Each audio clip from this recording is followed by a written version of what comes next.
ନମସ୍କାର ଦର୍ଶକ ବନ୍ଧୁ, ଶୁଭ ସକାଳ। ଆଜି ହେଉଛି 18 ନଭେମ୍ବର ସୋମବାର। ଆଜି ରହିଛି ଦେଶ ବିଦେଶ ରାଜ୍ୟର ଗୁରୁତ୍ୱପୂର୍ଣ୍ଣ ଖବର। ତେବେ ଖବରଟି ଦେଖିବା ପୂର୍ବରୁ ଆପଣଙ୍କୁ ଗୋଟିଏ ଅନୁରୋଧ, ଭିଡ଼ିଓଟିକୁ ଶେଷ ପର୍ଯ୍ୟନ୍ତ ଦେଖିବା ସହିତ ଆପଣଙ୍କ ଜିଲ୍ଲାର ନାଁ ମଧ୍ୟ ଲେଖିଦେବେ ଆଉ ଭିଡ଼ିଓଟିକୁ ଲାଇକ୍ ମଧ୍ୟ କରିଦେବେ। ତେବେ ମୁଖ୍ୟମନ୍ତ୍ରୀଙ୍କର ବଡ଼ ଘୋଷଣା, ନଭେମ୍ବର ମାସରେ ବଦଳିଲା ସବୁ ନିୟମ, ସୁଭଦ୍ରା ଯୋଜନା, ବାଲିଯାତ୍ରାରେ ଘଟିଲା ଅଘଟଣ, ଏମିତି ଅନେକ ଗୁରୁତ୍ୱପୂର୍ଣ୍ଣ ଖବର ଅଛି। ତେବେ ଚାଲନ୍ତୁ ଖବର ଉପରେ ନଜର ପକାଇବା। ନମ୍ବର 1, ବାଲିଯାତ୍ରାରେ ଅଘଟଣ। ବାଲିଯାତ୍ରାରେ ବୁଲୁଥିବା ବେଳେ କରେଣ୍ଟ ଲାଗି ଜଣେ ଛାତ୍ରଙ୍କର ମୃତ ଛାତ୍ରଙ୍କ ନାଁ ବିଶ୍ୱପ୍ରକାଶ ମନ୍ଥନ। ଘର ଜଗତସିଂହପୁର ଅଞ୍ଚଳରେ। କଟକ ତୁଳସୀପୁର ସ୍ଥିତ +2 ଛାତ୍ର ହଷ୍ଟେଲରେ ରହୁଥିବା ବେଳେ ବାଲିଯାତ୍ରା ବୁଲିବାକୁ ଆସିଥିଲେ।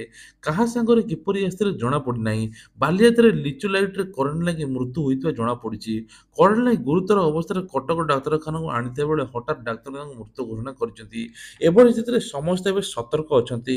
ବାଲିଯାତ୍ରାରେ ଭିଡ଼ ନିୟନ୍ତ୍ରଣ ହେଉନାହିଁ। ପ୍ରବଳରୁ ଅତି ପ୍ରବଳ ଭିଡ଼। ତେଣୁ ସତର୍କ ରହିବାକୁ ବାରମ୍ବାର ସୂଚନା ଦେଉଛନ୍ତି ସରକାର। ମିଳିଲା ରାଜ୍ୟ ଚଳଚ୍ଚିତ୍ର ପୁରସ୍କାର। 3 ବର୍ଷ ଅର୍ଥାତ୍ 2020-21-22ରେ ମିଳିଛି ଚଳଚ୍ଚିତ୍ର ପୁରସ୍କାର। 33ଟି ବର୍ଗରେ ଦିଆଯାଉଛି ପୁରସ୍କାର। ଓଡ଼ିଆ ଭାଷା ସାହିତ୍ୟ ସଂସ୍କୃତି ବିଭାଗ ତରଫରୁ ରାଜ୍ୟ ଚଳଚ୍ଚିତ୍ର ପୁରସ୍କାର ଦିଆଯାଉଛି।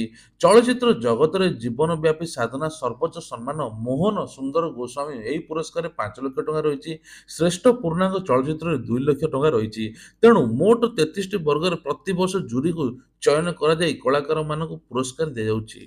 ତେବେ ଆଉ ଗୋଟେ ବଡ଼ ଖବର, ଆମେରିକାରୁ ଭାରତକୁ ପହଞ୍ଚି ହେବ ମାତ୍ର 30 ମିନିଟରେ। ଏହା ସ୍ୱପ୍ନ ନୁହେଁ, ଏଲନ୍ ମସ୍କଙ୍କ ପରିକଳ୍ପନା। ଆମେରିକାରୁ ଭାରତରେ ପହଞ୍ଚିବେ 30 ମିନିଟରେ, ଏମିତି ଅସମ୍ଭବକୁ ପରିକଳ୍ପନା ନେଇ ଚର୍ଚ୍ଚାରେ ବିଶିଷ୍ଟ ଉଦ୍ୟୋଗପତି ଏଲନ୍ ମସ୍କ। ଭବିଷ୍ୟତରେ ଗୋଟିଏ ମହାଦେଶରୁ ଆଉ ଗୋଟିଏ ମହାଦେଶକୁ ଯାତ୍ରା କରିବାକୁ ଅଲ୍ଟ୍ରା ଫାଷ୍ଟ ଟ୍ରାଭେଲ ଟେକ୍ନୋଲୋଜି ଉପରେ ବିଚାର କରୁଛନ୍ତି ଏଲନ୍ ମସ୍କ। ତେବେ ସ୍ପେସ୍ ଏକ୍ସରେ ମହତ୍ୱାକାଂକ୍ଷୀ ଯୋଜନା ଷ୍ଟାର ରକେଟରେ ଏବେ ବିଶ୍ୱର ସବୁଠାରୁ ଶକ୍ତିଶାଳୀ ବା ଦ୍ରୁତ ଯାତ୍ରୀ ପରିବହନ ବ୍ୟବସ୍ଥା ହେବ, ଯାହା ମାତ୍ର 30 ମିନିଟରେ ଗୋଟିଏ ମହାଦେଶରୁ ଆଉ ଗୋଟିଏ ମହାଦେଶକୁ ଯିବ ବୋଲି କୁହାଯାଉଛି। ଗାଁ ଗାଁରେ ବୁଲୁଛନ୍ତି ଲୁଟେରାମାନେ। ଚାକିରି କରିଦେବାକୁ କହି ଠକି ନେଇଯାଉଛନ୍ତି ମହିଳାଟାଙ୍କର ଲକ୍ଷ ଲକ୍ଷ ଟଙ୍କା। ଏଭଳି ଏକ ଘଟଣା ଘଟିଛି ଯାହା ଶୁଣିଲେ ଆପଣମାନେ ମଧ୍ୟ ଆଶ୍ଚର୍ଯ୍ୟ ହେବେ। ଶତାଧିକ ମହିଳାଙ୍କଠାରୁ ଲକ୍ଷ ଲକ୍ଷ ଟଙ୍କା ଠକି ନେଇଛି ଏହି ବିନୋଦ ଜେନା। ତେବେ ଏଭଳି କିଛି ଲୋକ ଗାଁ ଗାଁରେ ବୁଲୁଛନ୍ତି, ମହିଳାଙ୍କୁ ଚାକିରି କରାଇଦେବା, ବିଭିନ୍ନ ରୋଜଗାର ପନ୍ଥା ଦେଖାଇବା ନାଁରେ ଟଙ୍କା ଲୁଟି ନେଉଛନ୍ତି। ଏଭଳି ଘଟଣା କପ୍ତିପଦା ଗାଁରେ, ଯାହା ଏବେ ମହିଳା ସିଧା ଥାନାର ଦ୍ୱାରସ୍ଥ ହୋଇଛନ୍ତି। ତେଣୁ ଆପଣମାନେ ମଧ୍ୟ ସତର୍କ ରୁହନ୍ତୁ। ବିଜେଡି ବିଜେପି ମୁହାଁମୁହିଁ। ଜନଜାତିଙ୍କ ବିକାଶ ପ୍ରସଙ୍ଗରେ ମୁହାଁମୁହିଁ ହେଲେ ବିଜେଡି ଓ ବିଜେପି। ତେବେ କୁହାଯାଉଛି ଯେ ଜନଜାତିଙ୍କ ବିକାଶ ପାଇଁ ମୁହାଁମୁହିଁ ହୋଇଛନ୍ତି। ସେପଟେ କେନ୍ଦୁପତ୍ର ଉପରେ 18% ଜିଏସ୍ଟି ଛାଡ଼ କରିବା ପାଇଁ ଦାବି କରିଛନ୍ତି ଦଳ।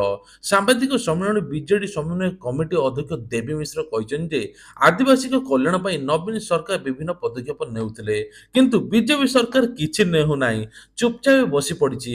ସେପଟେ ସ୍କୁଲ କଲେଜ ସ୍ୱାକ୍ଷରତା, ଉଚ୍ଚ ମେଡିକାଲ କଲେଜଠୁ ଆରମ୍ଭ କରି ସବୁକିଛି କରୁନାହିଁ, ଯାହାଫଳରେ ଆଦିବାସୀ ଲୋକମାନେ ହଇରାଣ ହେଉଛନ୍ତି। ଏପଟେ ବିଜେପି କହୁଛି ଆମେ ଯାହା କରୁଛୁ ପ୍ରତିଶ୍ରୁତି ମୁତାବକ କରୁଛୁ, ଲୋକଙ୍କର ସେବା ମଧ୍ୟ କରୁଛୁ।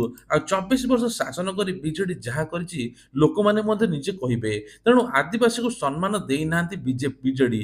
ଆଉ ଏପଟେ ଆମେ ସରକାର ଯାହା ବି ପ୍ରତିଶ୍ରୁତି ଦେଇଛୁ ସବୁ କିଛି କରିଛୁ, ଆଗକୁ ମଧ୍ୟ ଜନଜାତି ଏବଂ ଆଦିବାସୀ ମାନଙ୍କ ପାଇଁ ସବୁ କିଛି କରିବୁ ବୋଲି କହିଛନ୍ତି ବିଜେପି ସରକାର। ସିଙ୍ଗାପୁର ଗସ୍ତରେ ମୁଖ୍ୟମନ୍ତ୍ରୀ ଜଣେ ପରେ ଜଣେ ବଡ଼ ବଡ଼ ଶିଳ୍ପକୁ ମଧ୍ୟ ଭେଟୁଛନ୍ତି। ତେବେ ଓଡ଼ିଶାରେ ବଡ଼ ବଡ଼ ପ୍ରକଳ୍ପ ସୃଷ୍ଟି କରିବା ପାଇଁ ମୁଖ୍ୟମନ୍ତ୍ରୀ ଯାଇଛନ୍ତି ସିଙ୍ଗାପୁର। ସିଙ୍ଗାପୁରରେ ବଡ଼ ବଡ଼ ଶିଳ୍ପମାନଙ୍କ ମାଲିକ ସହିତ ମିଶୁଛନ୍ତି ଏବଂ ଓଡ଼ିଶାରେ କିଛି ବଡ଼ ଇନଭେଷ୍ଟମେଣ୍ଟ କରିବା ପାଇଁ ଯୋଜନା ମଧ୍ୟ ରଖିଛନ୍ତି। ଆଉ ଦାଦନ ଖଟିବା ପାଇଁ ବାହାରକୁ କେହି ଯିବେ ନାହିଁ। ଏଥର ଓଡ଼ିଶାରେ ରହି ଚାକିରି କରିବେ, ଓଡ଼ିଶାରେ ରହି କାମ କରିବେ, ଯାହା 2 ପଇସା ଘରକୁ ମଧ୍ୟ ପଠାଇବେ। ଏଭଳି ଚିନ୍ତା କରିଛନ୍ତି ରାଜ୍ୟ ସରକାର। ରାଜ୍ୟରେ ଶୀତର ପ୍ରକୋପ ବଢ଼ୁଛି। ତେବେ ଆଉ 4 ରୁ 5 ଦିନ ପରେ ଶୀତର ପ୍ରକୋପ ଅଧିକ ହେବ ବୋଲି ରାଜ୍ୟର ପାଣିପାଗ ବିଭାଗ କେନ୍ଦ୍ର ସୂଚନା ଦେଇଛି।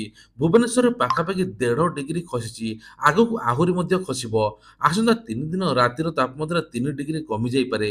ପାଣିପାଗ ବିଭାଗ ଏଭଳି ପୂର୍ବାନୁମାନ କରିଛି। ସ୍ୱର୍ଗଦ୍ୱାରରେ ଏବେ କାଠର ଅଭାବ। ସ୍ୱର୍ଗଦ୍ୱାରରେ ଶବଦାହ ପାଇଁ କାଠର ଅଭାବ ମିଳିଛି। ଏଥିଲାଗି ଆବଶ୍ୟକ ପଡୁଥିବା କାଠ ନିଅଣ୍ଟ ହେବାରେ ଲାଗିଛି। ଶ୍ରୀମନ୍ଦିରର କୋଠ ଭୋଗ ପ୍ରସ୍ତୁତି ଏବଂ ସ୍ୱର୍ଗଦ୍ୱାରରେ ଶବଦାହ କେବଳ ଝାଉଁ କାଠ ବ୍ୟବହାର ହେଉଥିବାରୁ ଅସ୍ତରଙ୍ଗ ଚିଲିକା ଅଞ୍ଚଳରେ ଝାଉଁ ଘଞ୍ଚ ପୋତା ହୋଇଗଲାଣି। ଏମିତିକି ଓଡ଼ିଶା ବନ ଉନ୍ନୟନ ନିଗମ କାଠ ଯୋଗାଇବାକୁ ଅସହାୟ ପ୍ରକାଶ କଲେଣି। ତେବେ ଶ୍ରୀମନ୍ଦିରରେ କୋଠ ଭୋଗ ପ୍ରସ୍ତୁତ ପାଇଁ 2-3 ଦିନରେ 10 ଟନ୍ ଝାଉଁ କାଠ ଆବଶ୍ୟକ ପଡୁଛି। ଅର୍ଥାତ୍ ମାସକୁ 100 ଟନ୍ କାଠ ଆବଶ୍ୟକ ପଡୁଛି। ତେବେ ସ୍ୱର୍ଗଦ୍ୱାରରେ ଏହି ବର୍ଷ ଶବଦାହ ଆଗମନର ସଂଖ୍ୟା ବୃଦ୍ଧି ପାଇଛି। କାଠ ଯୋଗୁଁ ଅଭାବ ଦେଖାଯାଉଛି। ତେବେ ସରକାର ଚିନ୍ତା କରିଥିଲେ ଯେ ସ୍ୱର୍ଗଦ୍ୱାରରେ ଏବେ ଗୋବର କାଠ ହେବ। ଏଥର ଆଉ କାଠ ଲାଗିବନି, ଗୋବର ଘଷିରେ ତିଆରି ହେବ, ଗୋବର ଘଷିରେ ଶବଦାହ ହେବ। କିନ୍ତୁ ଏ ନେଇ କୌଣସି ଯୋଜନା ଏପର୍ଯ୍ୟନ୍ତ ମଧ୍ୟ ହୋଇନାହିଁ। ରାଜ୍ୟ ସରକାରଙ୍କର ବଡ଼ ଘୋଷଣା, ଏଥର ନଭେମ୍ବର ମାସରେ ଆଳୁ ମିଶନ ମଧ୍ୟ ଚାଲିଛି। ଆଳୁ ଚାଷ ହେବ ଓଡ଼ିଶାରେ, ଆଉ ବାହାର ରାଜ୍ୟରୁ ଆସିବ ନାହିଁ, ଯାହାଫଳରେ ଆଳୁର ଦର ମଧ୍ୟ କମିବ। ସେହିଭଳି ସରକାର ଆଳୁ ମିଶନ, ପିଆଜ ମିଶନ ମଧ୍ୟ କରିଥିଲେ। ପିଆଜର ଏତେ ରେଟ୍ ବଢ଼ିଯାଇଛି ଯାହାଫଳରେ ସାଧାରଣ ଗ୍ରାହକ ଉପରେ ଚିନ୍ତା ମଧ୍ୟ ପ୍ରଭାବ ପକାଉଛି। ତେଣୁ ପିଆଜର ଦର ମଧ୍ୟ ଖୁବ୍ ଜଲ୍ଦି କମିବ ବୋଲି ସରକାର ମଧ୍ୟ କହିଛନ୍ତି। ତା ସହିତ ମଧ୍ୟ ସରକାର ଆଉ ଗୋଟେ ଘୋଷଣା କରିଛନ୍ତି, ଏସ୍ଏଚ୍ଜି ମହିଳାଙ୍କୁ ଋଣ ଛାଡ଼ାଯିବ। ମାନେ ଏସ୍ଏଚ୍ଜି ମହିଳା ପୂର୍ବ ସରକାର ଯେତିକି ଋଣ ନେଇଥିଲେ ତାର ସୁଧ ହାର ଛଡ଼ାଯିବ। ଯେତିକି ଋଣ ନେଇଥିଲେ ସେତିକି ଟଙ୍କା ପରିଶୋଧ କରିବେ ବୋଲି ମୁଖ୍ୟମନ୍ତ୍ରୀ କହିଛନ୍ତି। ତା ସହିତ ମଧ୍ୟ ଆଉ ଗୋଟେ କଥା କହିଛନ୍ତି, ଗ୍ୟାସ୍ ଦର ଏବେ ବଢ଼ିଛି। ନଭେମ୍ବର ମାସରେ କିଛିଟା ନିୟମ ବଦଳିଛି, ଗ୍ୟାସ୍ ଦର ବଢ଼ିଛି, ଏଟିଏମ୍ ଚାର୍ଜ ବଢ଼ିଛି, ଏମିତି ଅନେକ ପ୍ରକାର ଦର ମଧ୍ୟ ବୃଦ୍ଧି ପାଇଛି। ତେବେ ପରିବା ଦର ଆକାଶ ଛୁଆଁ ହୋଇଛି। ଆଉ ତେଲ ଦର 20ରୁ 25 ଟଙ୍କା ବଢ଼ିଛି, ଯାହା ସାଧାରଣ ବର୍ଗ ଉପରେ ସିଧା ପ୍ରଭାବ ପକାଉଛି।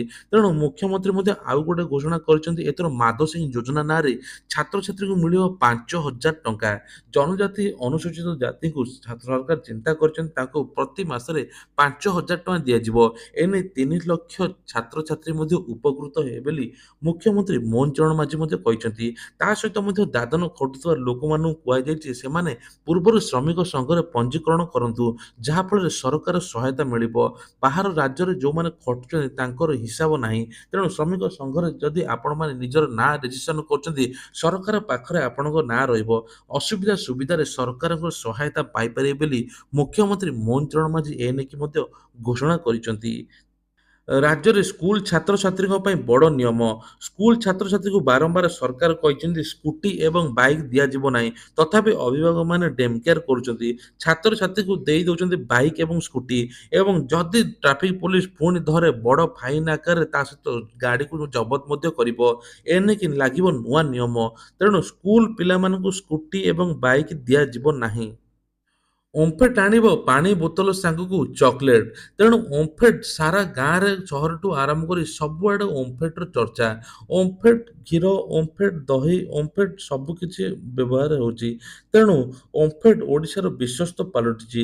ଏ ନେଇକି ମଧ୍ୟ ଓମ୍ଫେଡ୍ ପାଣି ଏବଂ ଚକୋଲେଟ୍ ଖୁବ୍ ଜଲ୍ଦି ଆଣୁଛି, ଯାହା ସମସ୍ତଙ୍କ ପ୍ରିୟ ହେବ ବୋଲି କୁହାଯାଉଛି। ଆଉ ଟ୍ରେନ୍ ଦୁର୍ଘଟଣା ହେବନି। ରାଜ୍ୟରେ ଲାଗିବ କବଚ ସିଷ୍ଟମ। ଟ୍ରେନ୍‌ରୁ ଆଗରୁ ଜଣାପଡ଼ିଯିବ କ'ଣ ହେଇଛି। ତେଣୁ ଟ୍ରାକ୍‌ଠୁ ଆରମ୍ଭ କରି ସବୁକିଛି ଜାଣିହେବ। ସେନ୍ସର ଲାଗିବ। ଏହି ସେନ୍ସର ଦ୍ୱାରା ଡ୍ରାଇଭରଠୁ ଆରମ୍ଭ କରି ସମସ୍ତଙ୍କ ପାଖକୁ ଆଲାର୍ମ ଯିବ, ଆଲର୍ଟ ଯିବ, ଯାହାଫଳରେ ଟ୍ରେନ୍ ମଧ୍ୟ ରୋକିହେବ। ତେଣୁ କୌଣସି ପ୍ରକାର ଦୁର୍ଘଟଣା ହେବ ନାହିଁ ବୋଲି କୁହାଯାଉଛି। କେନ୍ଦ୍ର ସରକାରଙ୍କର ବଡ଼ ଘୋଷଣା, ଏଥର ସମସ୍ତଙ୍କୁ ମିଳିବ ଭରତ ଚାଉଳ, ଭରତ ଅଟା, ଯାହା ସରକାର ସବସିଡି ଆକାରରେ ବହୁତ କମରେ ଦେବେ।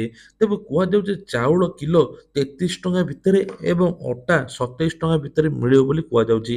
ଏନେଇ କେନ୍ଦ୍ର ସରକାରଙ୍କ ବଡ଼ ଘୋଷଣା। ଏହି ଯୋଜନାରେ ଅନ୍ତର୍ଭୁକ୍ତ ହୋଇପାରିବେ ସବୁ ଲୋକ। ତେବେ ଆଉ ଗୋଟେ ବଡ଼ ଖବର, ଶୂନ୍ୟ ହୋଇଯାଉଛି ସ୍କୁଲ। ଆଦିବାସୀ ଗାଁ ଶୂନ୍ୟ ହୋଇଯାଉଛି ସ୍କୁଲ।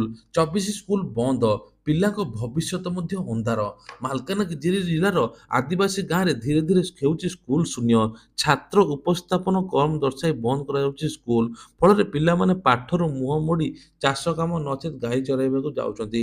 ଅନେକ ପିଲାମାନେ ଘର କାମରେ ବାପା ମାଆଙ୍କୁ ସାହାଯ୍ୟ କରିବା ପାଇଁ ବାଧ୍ୟ ହେଉଛନ୍ତି। ମାଲକାନଗିରି ଜିଲ୍ଲାର କାଲିମେଳା ବ୍ଲକର ଦିନକୁ ଦିନ ସ୍ଥିତି ଏଭଳି ଗମ୍ଭୀର ହେବାରେ ଲାଗିଛି। ପାଖାପାଖି 243 ଜଣ ପିଲାଙ୍କ ଭବିଷ୍ୟତ ଅନ୍ଧାର ବେଳକୁ ଠେଲି ହେଇଯାଇଛି। ତେଣୁ ସରକାର ଏହା ଉପରେ ଗୁରୁତ୍ୱପୂର୍ଣ୍ଣ ନିଷ୍ପତ୍ତି ନେବା ଦରକାର ବୋଲି କହିଛନ୍ତି। 24ଟି ପ୍ରାଥମିକ ବିଦ୍ୟାଳୟ ପୁରା ବନ୍ଦ ହୋଇଯାଇଛି। ଏହିସବୁ ସ୍କୁଲର ନାମ ଲେଖାଇବାକୁ 243 ଜଣ ଛାତ୍ରଛାତ୍ରୀଙ୍କ ଭବିଷ୍ୟତ କଥା ଚିନ୍ତା ନକରି ବିଦ୍ୟାଳୟ ବନ୍ଦ କରାଯାଇଛି ବୋଲି କୁହାଯାଉଛି। ଟ୍ରେନ୍ ପାଖରେ ବା ଟ୍ରେନ୍ ଟ୍ରାକ୍‌ରେ ରିଲ୍ସ କଲେ ପଡ଼ିବ ମହଙ୍ଗା। ସରକାରଙ୍କ ତରଫରୁ ନିଆଯିବ ଦୃଢ଼ କାର୍ଯ୍ୟାନୁଷ୍ଠାନ। ତେବେ ଏମିତି ରିଲ୍ସ କରିକି ନିଜ ନିଜ ଜୀବନକୁ ହରଉଛନ୍ତି ଯୁବପିଢ଼ିମାନେ। ଯାହାଫଳରେ ସରକାର ଏବେ ଦୃଢ଼ କାର୍ଯ୍ୟାନୁଷ୍ଠାନ ନେଇଛନ୍ତି। ଟ୍ରେନ୍‌ରେ ମଧ୍ୟ ଯାତ୍ରୀମାନେ ବହୁତ ହଇରାଣ ହେଉଛନ୍ତି। ଟ୍ରେନ୍ ରୋକିବାକୁ ମଧ୍ୟ ବାଧ୍ୟ ହେଉଛନ୍ତି ଡ୍ରାଇଭର। ତେଣୁ ଏଭଳି ସ୍ଥିତିରେ ଦୃଢ଼ କାର୍ଯ୍ୟାନୁଷ୍ଠାନ ନିଆଯିବ। ଯଦି କୌଣସି ବ୍ୟକ୍ତି ଏଭଳି କାମ କରିବ ତାଙ୍କ ଉପରେ ସରକାରଙ୍କ ତରଫରୁ ଦୃଢ଼ କାର୍ଯ୍ୟାନୁଷ୍ଠାନ ନିଆଯିବ ବୋଲି ଘୋଷଣା ହେଇଛି। ତେବେ ଇଏ ଥିଲା ଆଜି ସକାଳର କିଛିଟା ଗୁରୁତ୍ୱପୂର୍ଣ୍ଣ ଖବର। ଏଇଭଳିଆ ଖବର ପ୍ରତ୍ୟେକ ଦିନ ଦେଖିବା ପାଇଁ ହେଲେ ଆମର ଏଇ ଚ୍ୟାନେଲକୁ ସବସ୍କ୍ରାଇବ୍ କରିବା ପାଇଁ ଭୁଲିବେ ନାହିଁ। ଜୟ ଜଗନ୍ନାଥ।